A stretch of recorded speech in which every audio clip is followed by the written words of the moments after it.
नमस्कार। आज हम छायावाद, युग और प्रवृत्तियाँ विषय पर दिए गए व्याख्यान के दूसरे भाग पर बातचीत करेंगे। पिछले व्याख्यान में मतलब कि भाग 1 में हमने छायावाद की पृष्ठभूमि, नामकरण और सीमांकन के बारे में बात की।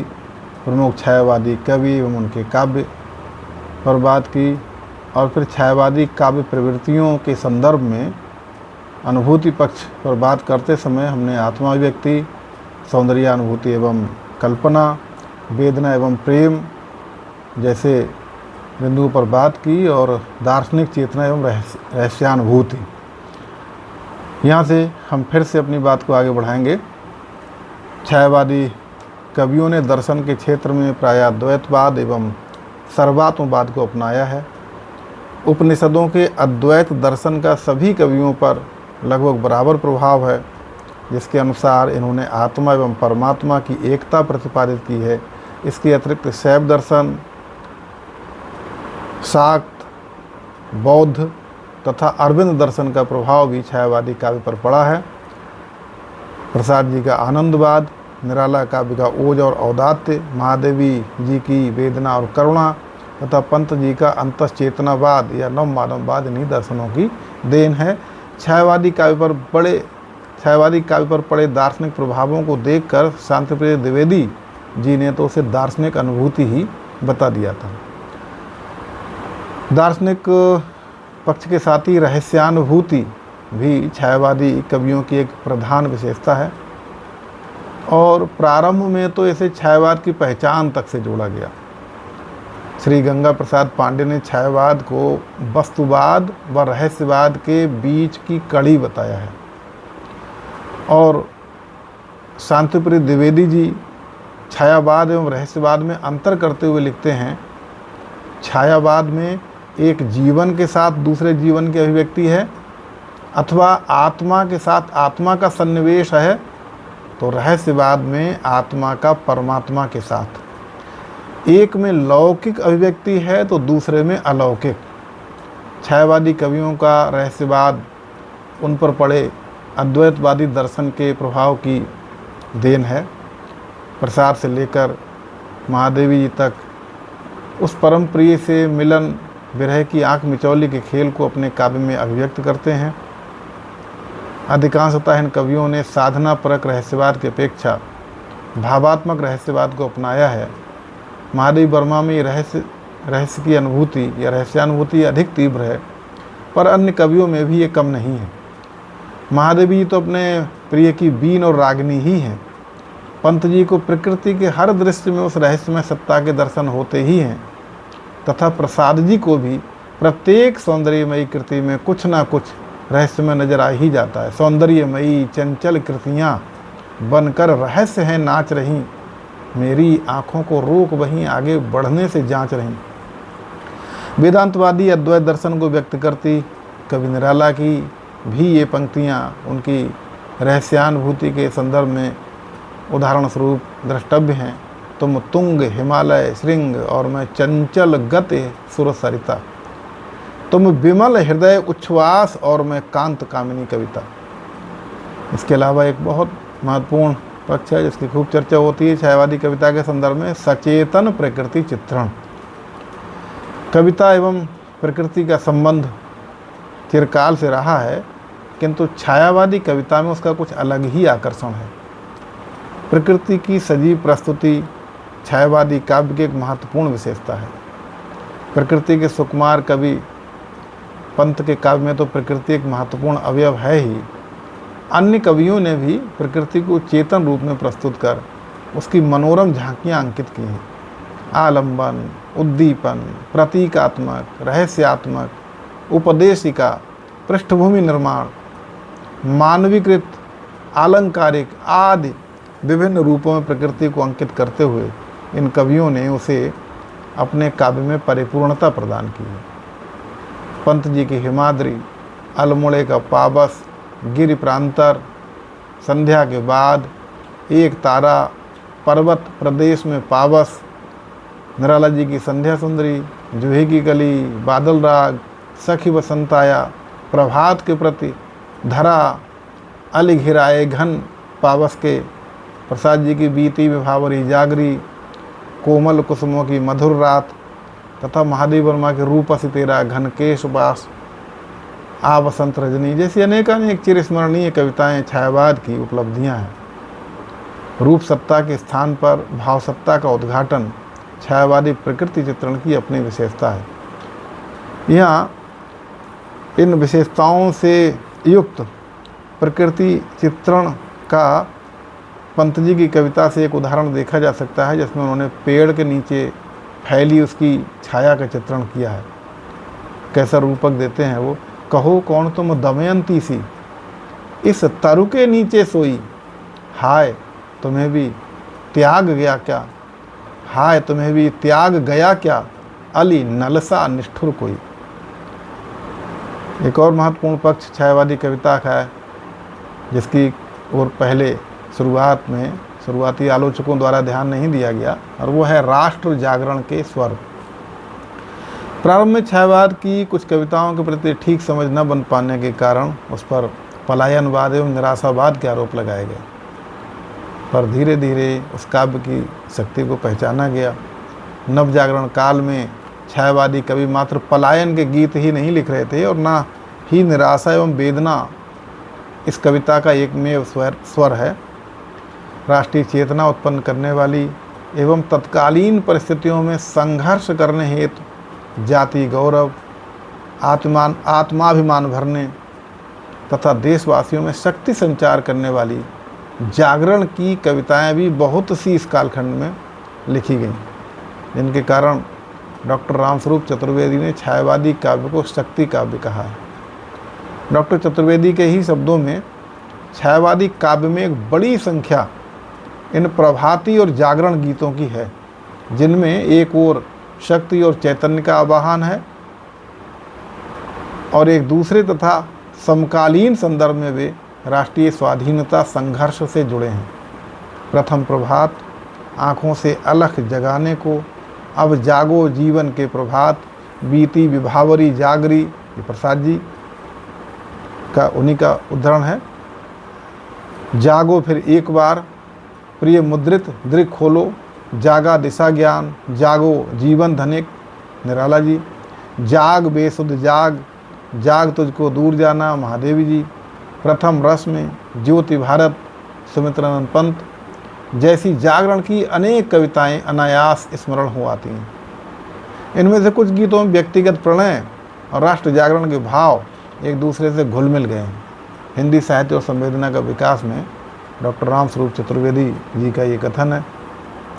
प्रसाद जी की हिमालय के आंगन में जिसे प्रथम किरणों का दे उपहार, अरुण ये मधुमय देश हमारा, निराला जी की भारती जय विजय करे, वरदे वीणा वादनी वरदे, पंत जी की भारत माता ग्राम वासिनी आदि गीत कविताओं को भी राष्ट्रीय जागरण एवं देश प्रेम के संदर्भ में रखकर देखा जा सकता है। चंद्रगुप्त नाटक से लिए गए कवि प्रसाद के प्रयाण गीत की इन पंक्तियों को इसी क्रम में देखें। हिमाद्रि तुंग श्रृंग से प्रबुद्ध शुद्ध भारसी, स्वयं प्रभा समुज्ज्वला स्वतंत्रता पुकारती, अमर्त वीर पुत्र हो दृढ़ प्रतिज्ञ सोच लो, प्रशस्त पुण्य पंथ है बढ़े चलो बढ़े चलो। नारी के प्रति नव्य दृष्टि भी इस काव्य की अपनी एक विशेषता है। छायावाद से पहले के हिंदी काव्य में भक्तिकालीन नारी तिरस्कार की पात्र बनी और रीतिकाल में विलास पीड़ा का विषय।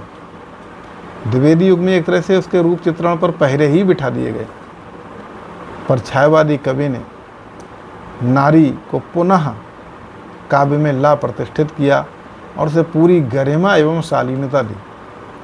यह नारी मात्र रूप सौंदर्य की स्वामिनी होकर पुरुष को रिझाने और उसे नरक द्वार की ओर धकेलने वाली वस्तु नहीं रही, अपितु तो अपने गुणों से पुरुष को आकर्षित कर उसे प्रेरणा देने वाली उसकी सहचरी बन गई। प्रसाद जी की कामायनी में जहाँ श्रद्धा मनु को भटकाव से बचाकर आनंद की उच्चतर भूमि तक ले जाने वाली प्रेरक शक्ति बनती है, तो निराला के यहाँ तुलसीदास को भक्ति और मुक्ति पथ की ओर प्रेरित करने वाली भी नारी ही है।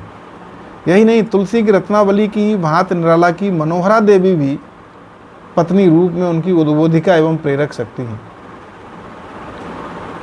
इसी तरह पंत जी के लिए नारी मधुर भावनाओं की कल कल्पलता है। देवी, माँ, सहचरी, प्राण, सजनी, सखी, मजदूरिनी आदि अनेकानेक रूपों में नारी छायावादी काव्य में आई है और अपनी किसी न किसी विशेषता से वह प्रभावित करती है।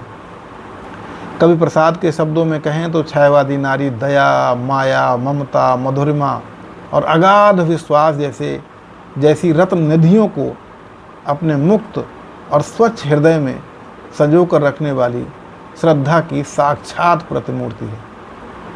द्विविध युगीन अबला जीवन हाय तुम्हारी यही कहानी, आंचल में है दूध और आँखों में पानी के समकक्ष। प्रसाद जी की पंक्तियाँ देखें।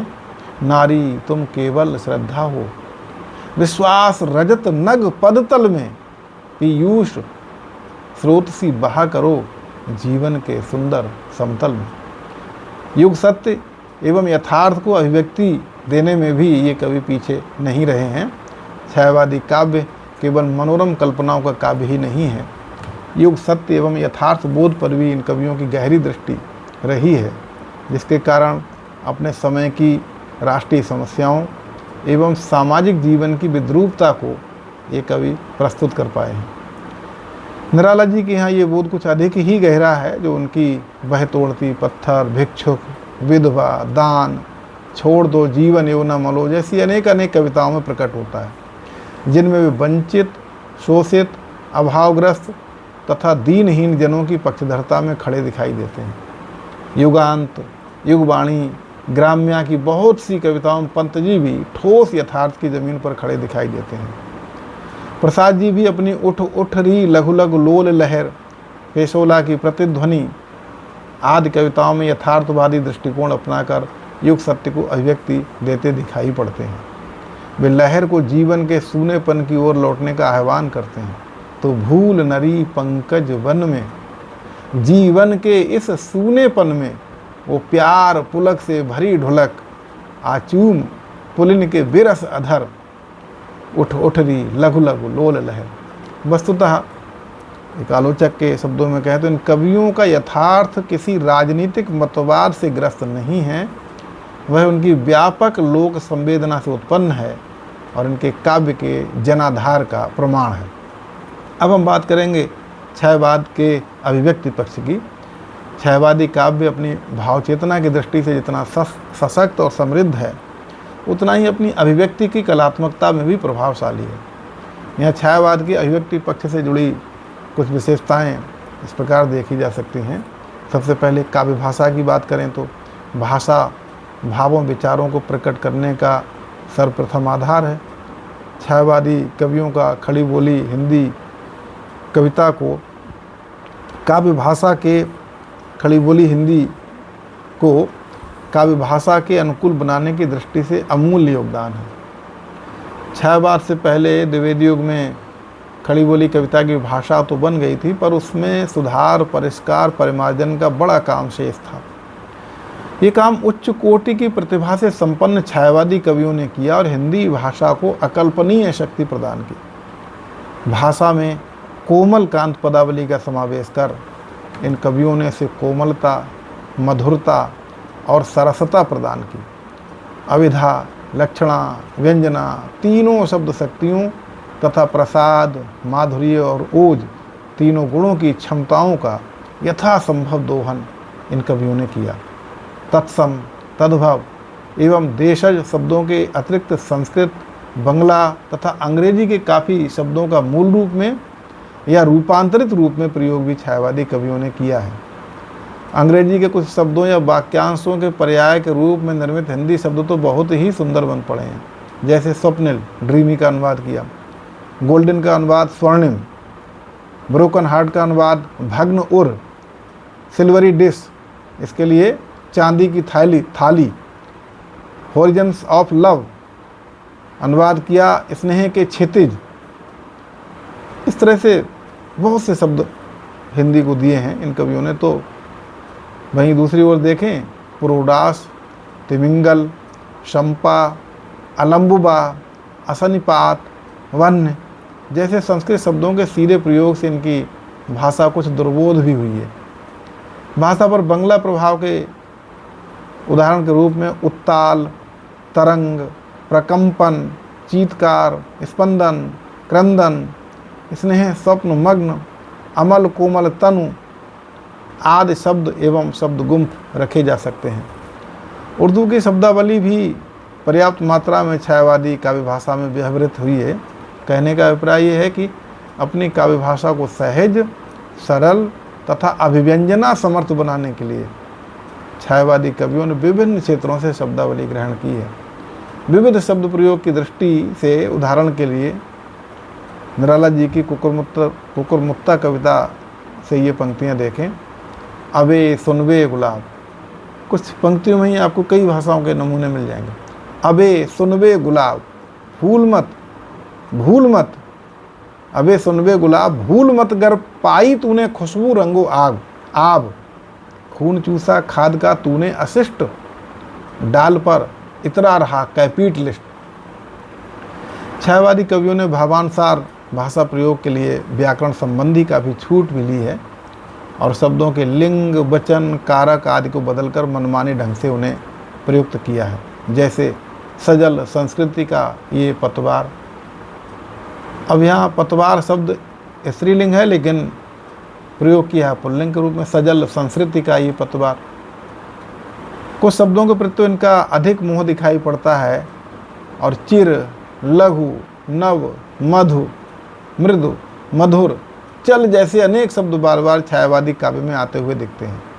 नाद सौंदर्य, ध्वन्यात्मकता, चित्रात्मकता और लाक्षणिकता, ये सब भी छायावादी काव्य की भाषिक विशेषताएं हैं जो बहुत महत्वपूर्ण हैं। काव्य रूप की बात करें तो छायावादी काव्य में काव्य रूपों के प्रयोग की दृष्टि से विविधता देखने को मिलती है और इन्होंने महाकाव्य से लेकर खंड काव्य, मुक्तक काव्य, गीत काव्य, लंबी कविताएं तथा नाट्य काव्य आदि अनेक तरह की काव्य शैलियों को अपनाया है।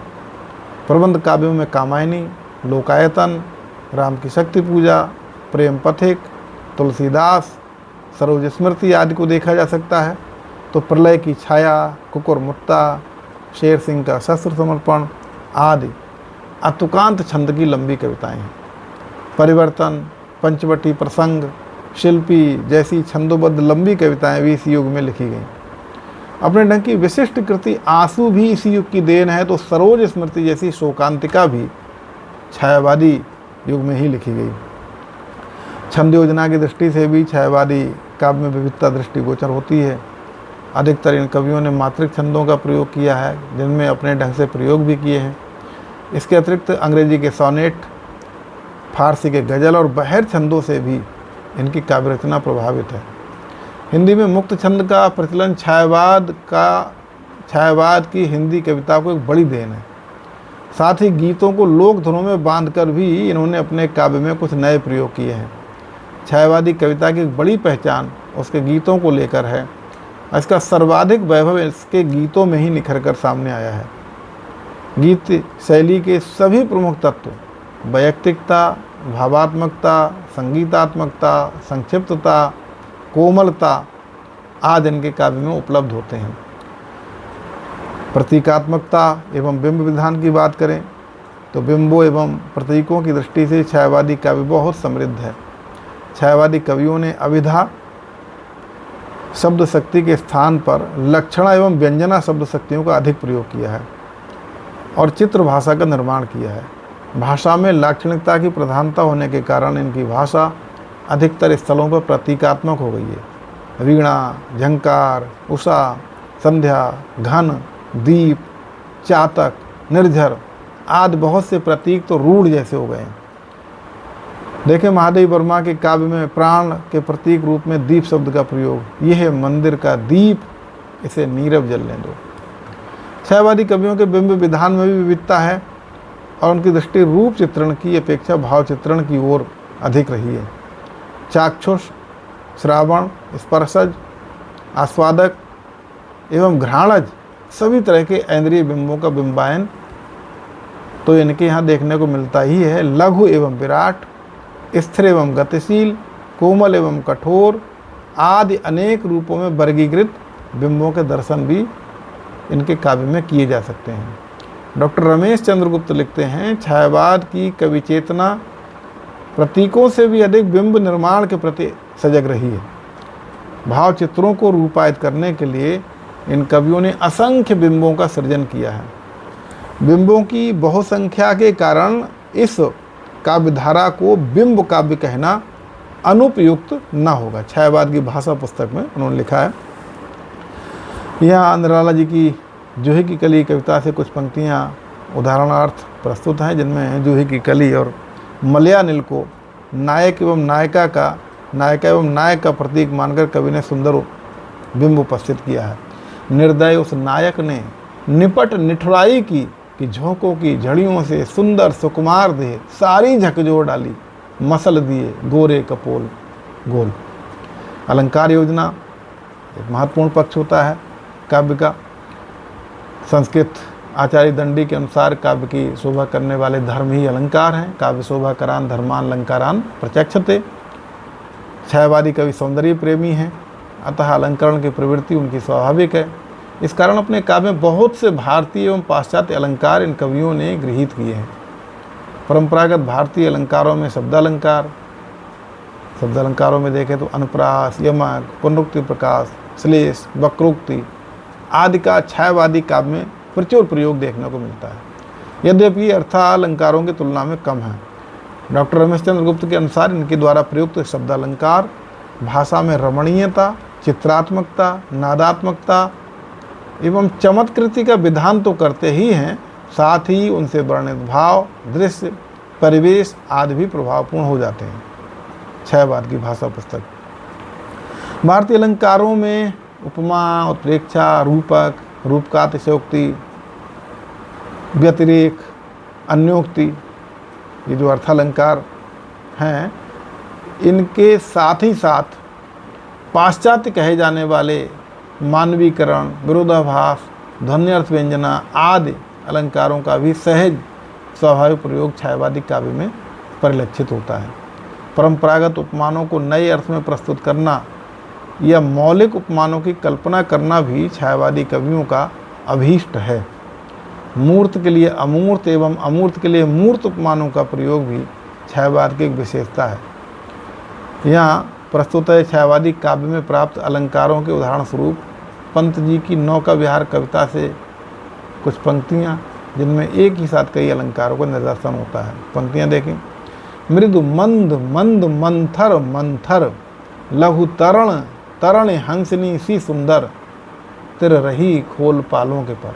अब मृदु मंद मंद मंथर मंथर में अनुप्रास पुनरुक्ति प्रकाश अलंकार है। लघु तरण हंसनी सी सुंदर में उपमा और अनुप्रास अलंकार है।